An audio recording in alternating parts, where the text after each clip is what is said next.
This is Zeitgeist Banana, a podcast all about the English language. My name's Gideon and I'm in Paris. And stone the crows, I'm joined by my old China plate, Jon, in London. Hi there, Gideon. China plate, mate. Is that right? Yeah, you got it. Yes, China plate. It's a bit of London slang, Cockney slang for you. Brilliant. Good and start. Stone the crows. I thought that's a nice London expression. You don't hear very much these days, do you? Yeah, you don't. Well, I'm not so well. I know what stone the crows means, but Yeah. is there any Cockney rhyming slang with that? No, it's not Cockney rhyming slang. It's just the only expression I could just think from the top of my head that's just a sort of London expression. I don't think they say anywhere else in the world. And it's just an expression of surprise, isn't it? It is really, yeah. It's probably a bit more old-fashioned, isn't it? But it's a nice expression. I like it. Well, I'm trying to bring it back. So I should like to bring back some old expressions that we don't use anymore, like thrice. I've got started a campaign to bring back thrice. I always like that one. Yeah. And is this to, which means 3 times, by the way. Does it? Know. Once, twice, thrice. Thank you for clarifying that. I've seen you thrice this It is quite a nice summer. one. But so everybody in Paris is going to be speaking in old-fashioned English. Is that right? Everyone in the world. In the world? Wow. No, I'm not trying to get people to speak old-fashioned English. I'm just saying that modern English is fantastic, but occasionally a nice expression gets lost. It does indeed. Yeah. Well, I think it's nice to bring things back like that. I mean, it'd just be interesting if we get a number of listeners using these new interesting phrases, or well, they're not new, are they? They're old interesting phrases, aren't they? So that's the point. I mentioned Stone the Crows and Old China Plate because the theme of today's podcast is London. What? You can't do that. I've already done this. You already did a podcast on London yourself, didn't you, Jon? Yeah. Wow. Scandalous. I was involved. Copying me. Can't believe it. Well, there's a lot of material here, and I'm going to look at it from different angles. Different angle, yeah. I've got some questions for you about London, and also, as this is a podcast about the English language, we'll also look about the dialect of London, which is called Cockney. So I might have a little foray into that. Ooh. So, first of all, Jon, I remember when I was on your podcast that you gave me a little quiz about how much I know about London. And yes, I am doing the same thing, but it's not too difficult. Okay. I'm sure someone like you, we should tell listeners, I am a Londoner. I was born in London, grew up in London. Jon, you were born in London. You grew up elsewhere, but you're back in London now. I'm an adopted Londoner. Yeah. So you should know more than I should know, right? Maybe. Not necessarily. You're a, bright chap. You might know more. Let's see. Are you ready? Yeah. Ready for my questions? And I'll throw this out to the listeners out there. They're very general questions. How much do you know about London? Are you ready? Just a few questions. Yeah. Ready First one.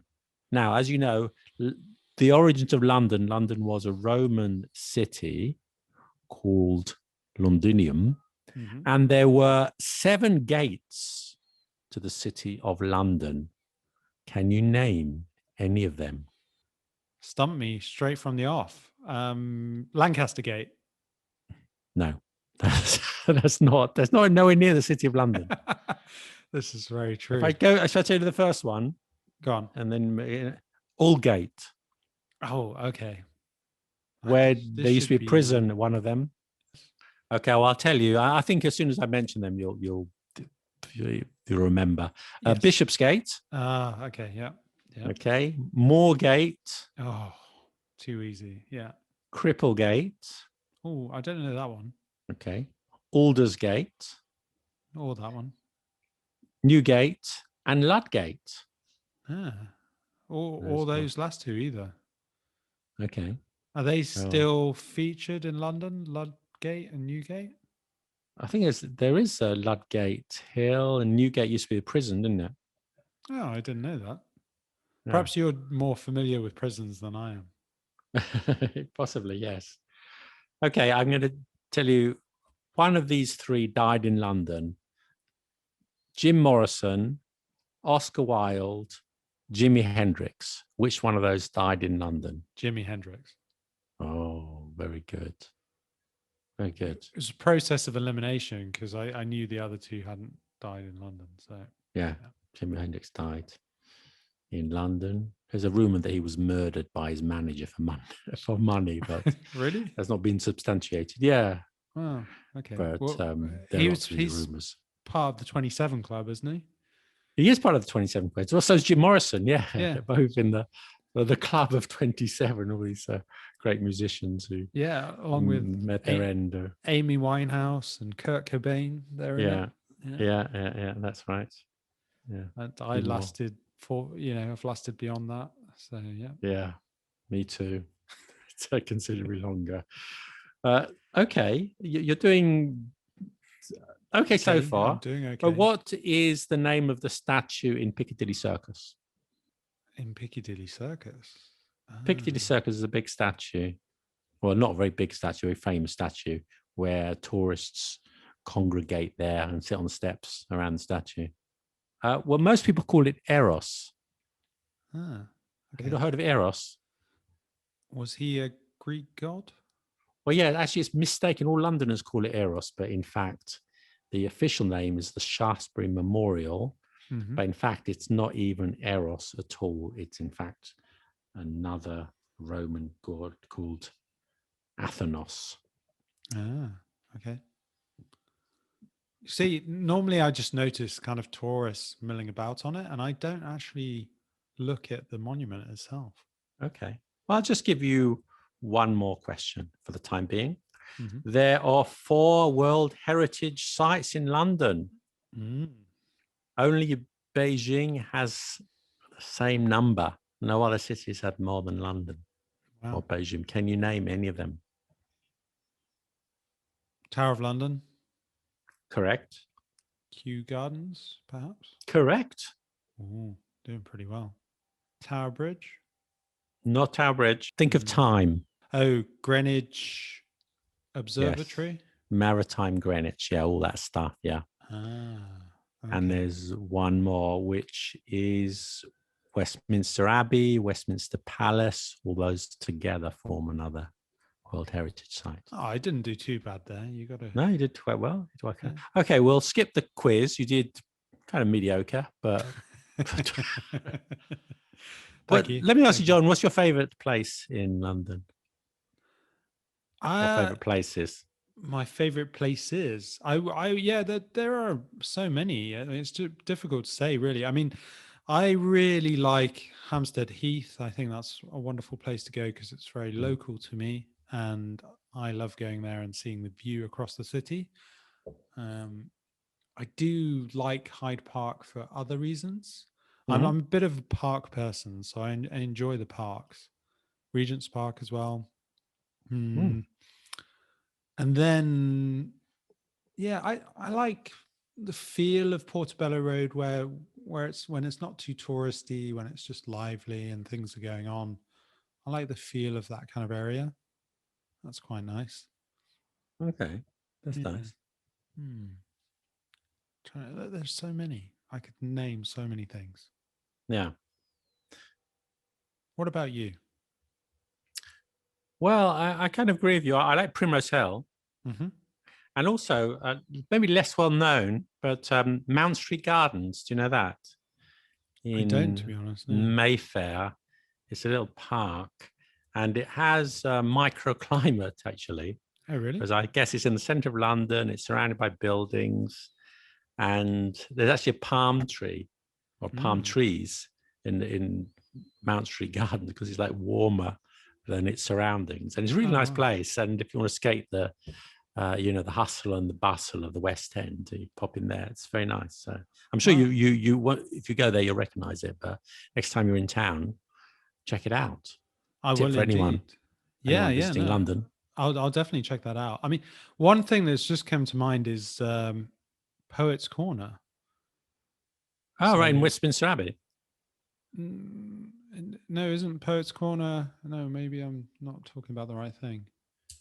Isn't that Poets' Corner where they chat They That's stand on the their Speaker's soapbox. Corner. Speaker's corner. Speaker's Corner. Sorry. And that's what I meant. But yes, I think that's curious to bring foreigners there to because it's an odd thing to actually go there and it's can But be it's full quite of interesting. crazy people and fundamentalists and religious obsessive people. Yeah, but Isn't it? I think My it's quite living experience. sure. I think it's quite interesting though, just to observe it. Yeah. Because I remember taking one or two friends there, and they were saying, "Oh no, this wouldn't be possible where we're from. Like people would be like beaten But- up or something." So Oh, your friends from North Korea. exactly. No, actually, one of these friends was somebody from a friend from Paris, and she was saying, Oh, no, really? she believed that in Paris that could not happen. So Okay. I thought that was curious. Okay. But anyway, yeah. Do you have any favorite pubs? The Churchill Arms, I like that one, which is kind of Where's not. that? It's Oh, I do know that one. It's in the Kensington, West Kensington, Notting Hill. Yes, yeah. It's got loads of all the flowers. Flowers on the Oh, outside. yeah. I've been there a long time ago. Yeah, it's beautiful. Yeah, it is beautiful, and it's a yes, very yes. oldie worldy pub inside, and also they do Thai food there, which is very good. Excellent. Check it out next time when I can come back, which I can't at the moment. I'm not allowed. You can't because of the restrictions. Indeed. I'm hoping that'll end soon. Let's hope so. Yeah. I think my favorite pubs, maybe, I mean, it's a beautiful pub. It's the Dog and Duck in Soho. So I think it's one of my favorites. I used to go there a lot, but it's nice, and it's got all this Victorian glass windows and glassware. It's very, very beautiful. Well, let's move on to the language or languages of London. 300 languages are spoken in London. Wow, that's a lot, isn't it? Not by the same person, but super polyglot. Yeah, they would be a super polyglot, definitely. Yes. Yeah, but I think London's kind of strange. I think maybe it's the same where you grew up, Birmingham. I don't know, but in the street I grew up in London, you'd expect, yeah, in the neighborhood I grew up, you would expect everyone to have the same accent, but it's not like that. And I think that's kind of strange. I don't think many cities have the same thing. Well, like you get some people who speak a very refined RP accent, and across the road you've got his speakers speaking Cockney, right? And then you have people in between. I think we're kind of the in between. It's not just one homogenous accent. It's really this kind of a spectrum from very strong Cockney accent to this refined RP accent, and everywhere in between. Do you find that? Yeah, that's right. And there's a distinctive accent between South London and North London, isn't there? I'm not sure. You think so? People say that, but I think I don't know. You don't know. Well, I always had a friend from South London who always seemed to think that it was much different, much, kind of. I'm not convinced, because even places near where I grew up, even in places like in Barnet, you get the Barnet Cockneys who got a really strong accent. So, and if I put them next to someone from South London, it may be the case. There could be some phonetic differences, but I'll say the jury's still out, as they say. Indeed, yeah. Okay. So, returning to Cockney, because that is the dialect, the famous dialect of London, accent, dialect, whatever you choose to call it. St Mary le Bow. You know about that church, don't you? I do, yeah. I know everything about Cockney now. Okay, where is St Mary le Bow? It's in the city, is it? Yes, that's right. Yes, right. Cheapside, I think. And in order to be a Cockney, what's the story? How do you define a Cockney? Originally, you had to be born between the sound of the Bow Bells, right? Is it 2 kilometers or 10 kilometers? Something well, like that's the thing. That definition is kind of stupid. I think I mentioned it in my video. It's kind of stupid definition, because when that was said in the 14th century, in order to be a Cockney, you need to be born within the sound of Bow Bells. But of course, that was the 14th century. You could hear the Bow Bells as far as Archway to the north. It's a long way away. It was at 7 kilometers away. And far to the east, and you covered a large part of London. But now, of all the traffic, that's going to only extend a few hundred meters. You can hear the sound of Bow Bells. And also, you've got to be born within the sound of the Bow Bells. And there's no maternity hospital within that area. So does that mean there are no Cockneys that don't exist anymore? Because the last maternity hospital, I think, closed in the 1960s. So you're going to be over 50 something in order to be a real Cockney. So this is not really a thing, kind of a myth. But generally, like, it comes to the origins from the east of London, east end of London, perhaps. Can you think of any famous Cockneys? Bob Hoskins. Yeah. Okay. Jason Statham, is he from the East End? Where's he born in Derbyshire? Is he? He does. Yes, he does have a Cockney accent. It's pretty clear he has a Cockney accent. I don't know how it came about, but I did some research when I did my video on Cockney, or 2 videos on Cockney. I did some research, and from Derbyshire. Is he? Yeah, and I think he may have spent time in Watford, which is just outside London. But fair enough, he does have the accent, but not officially a Cockney. Do you know John Keats, the poet? Oh, yeah. Yeah. Was he a Cockney? Yeah. In fact, he's called a Cockney poet at the time. Oh, blimey. It was a derogatory term. Oh, right. Well, isn't Keats's house in kind of West Hampstead or Hampstead, that area? Yes. Obviously, he left the city, but he grew up in the city of London. He grew up in the city, okay. Yeah. So born within the sound of Bow Bells. Wow. Yeah, of course, there's Michael Caine. Oh, yeah. A few others. I should have mentioned Michael Caine. He's the most obvious one. Yeah, and some people had very strong, like you mentioned, Jason Statham. Some people have strong Cockney accents, but they're not born there within the area, but they're still like Amy Winehouse, for example. Yeah. Yes. Of course, Cockney is 2 things. You've got the accent, where you have these. Maybe give an example, John. You can do a Cockney example of how do you say. So I'm from. No, I can't. Okay. Terrible. Well, you have a few things. You have like these glottal stops. You have like glottal stops, where you say, instead of say water, you say in RP, you say water. Water. Instead of butter, you say butter. Instead of Saturday, you say Saturday. And then you have other features, like the R sometimes becomes a W, like brother. And the TH can be it depends. It could be an F at the beginning of the word. So the th sound can be a th, thanks. And I think. Can I have another go? Go on. So I'm going down the apples and pears, mate, and I'm gonna put some dosh in my skyrocket. Okay. Is dosh? Would you say dosh? No. Yeah. Yes. Right. That's fine. That's fine. That's mediocre, but all right. Well, So anyway, I won't give you more. We won't do more about the sounds. You can watch our video, because we've got a video all about the phonetics of Cockney on our YouTube site, Let Them Talk TV. I'll just test you, because also the other thing is the Cockney rhyming slang. Cockney rhyming slang is you have 2 parts of a word, like you gave an example there, skyrocket, and the word that you're seeking rhymes with the second word. So skyrocket, I put my wallet in my skyrocket. So what I put it in my skyrocket? Pocket, skyrocket pocket. Oh, I see. Okay. And sometimes if you have 2 words, you can leave off the first word. So for example, I've got an interview, so I'm wearing a whistle and flute. What would that be?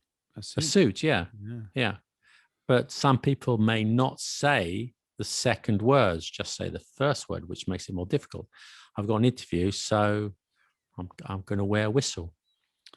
And I'm speaking on the dog. Speaking on the dog, exactly. Dog and fish. No. Dog and bone, phone. Yeah, speaking on the Okay. phone. Yeah. Mm. Yeah. And I'll give you a couple more. Do you see if you can guess what they mean? I'm going for a Jimmy.